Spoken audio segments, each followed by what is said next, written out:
অপরাধে ওখানে নৌবাহিনীরা তাদেরকে ধরে নিয়ে জেলে আটক করেছে। আমরা এই পর্যন্ত এই ঢাকাতে 7-8 বার আসছি। আমাদের ইউনিয়ন পরিষদে গেছি, বোর্ড অফিস গেছি, তারপরে থানার ভিতরে গেছি, জিডি করছি। আমরা লাস্টে ফুটপাতের ভিতরেও দিয়েছি।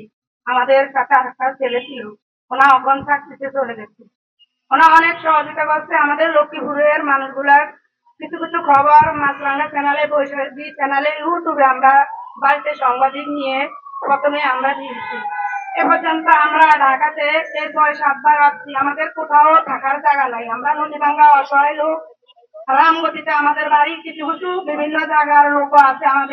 আমার এই দুই ছেলের সাথে মোট 27 জনের মায়ারমার থেকে দরখাস্ত আসছে, বুঝছেন। আমাদের ছেলেরা সাথে ছিল 16 জন। আমাদের নোয়াখালী ছিল 5 জন, রামগতিতে ছিল 7 জন, আর মনে করেন ইয়াতে ভোলাতে ছিল 2 জন, তারপরে কক্সবাজারে ছিল 1 জন। বিভিন্ন জায়গার মানুষ, মোট 16 জন মানুষ।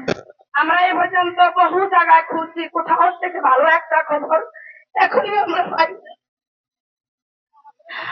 আমরা গরিব মানুষ, ওরাই আমাদের উত্তরাধিকারী, আমাদের সংসার খুবই কষ্ট। এ পর্যন্ত আমাদের ভাষে কোথাও থেকে কেউ ভাষে দাঁড়ায় না।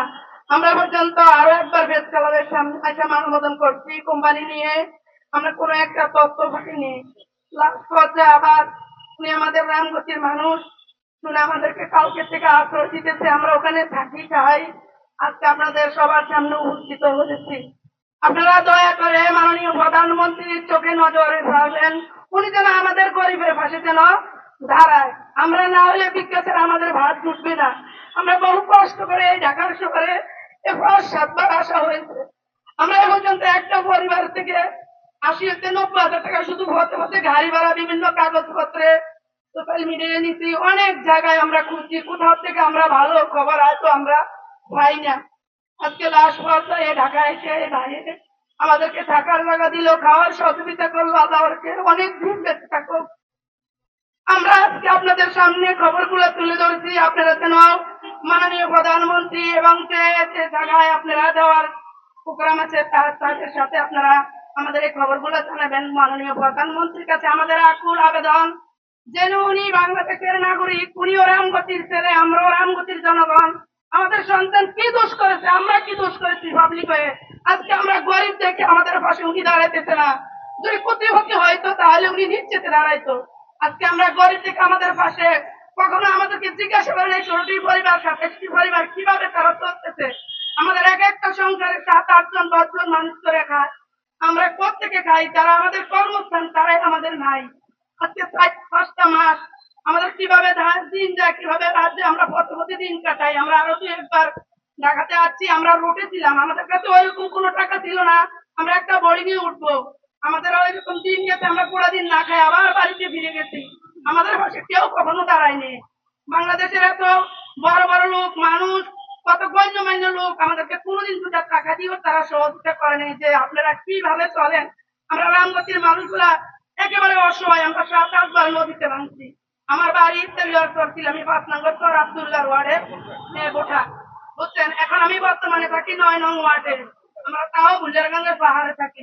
তো দয়া করে আপনাদের কাছে আমাদের একটাই অনুরোধ, যেন আমাদের মাননীয় প্রধানমন্ত্রী আমাদের সাথে যেন থাকে, ওনার যেন সাহায্য করে আমাদের বার্মার থেকে মানুষগুলা যেন উদ্ধার করে আনে। আমাদের এতে আল্লাহর কাছে কামনা, আপনাদের সবার কাছে আমাদের কামনা। আমি মা হয়ে বলছি, আমার অনেক দুঃখ।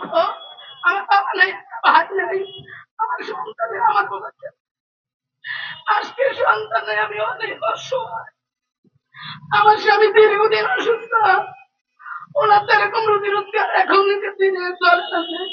আমার এই 2টা সন্তান, এই ছেলেটা আমাদের আমার একটা লোকের কাছে থাকে, ওনাকে এই প্রেসিডেন্টে জেল দেয়নি, উনির বয়স কম। আমি প্যারাসাইটাই সন্তানগুলো ঢেলে দিচ্ছি। আমার মতো কত পরিবার এখানে না খায় আছে, কষ্টতে আজকে অনেকদিন আমাদের কাটতেছে। আমরা কোথাও একটা টাকা সহযোগিতা পর্যন্ত পাইনি। তাহলে যেন আপনাদেরকে সবারকে বলে আমাদের জন্য আপনারা সবাই একটু তুলে ধরবেন। বাংলাদেশ প্রধানমন্ত্রীর কানে এই কথাটা নজর যেন পড়ে, উনি যেন আমাদের পাশে দাঁড়ায়, আমাদের সন্তানগুলো যেন ওই দেশের থেকে ফিরিয়ে আনে।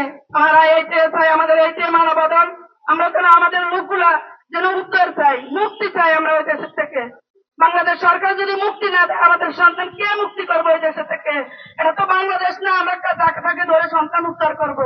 আমরা এ পর্যন্ত অনেক চেষ্টা করেছি, অনেক টাকা পয়সা নষ্ট করেছি, আমরা কোথাও পাইনি। একমাত্র পারবে উপরে আল্লাহ, নিচে প্রধানমন্ত্রী। আর আপনারা সবাই আসছেন আমাদের সামনে, আপনাদের জন্য আমাদের অনেক ধন্যবাদ। আপনারা যেন আমাদের খবরগুলা প্রতি চ্যানেলে ঘুরতে দিবেন, সবার চোখে নজর যেন পড়ে। আপনার কাছে আমাদের এই আবেদন।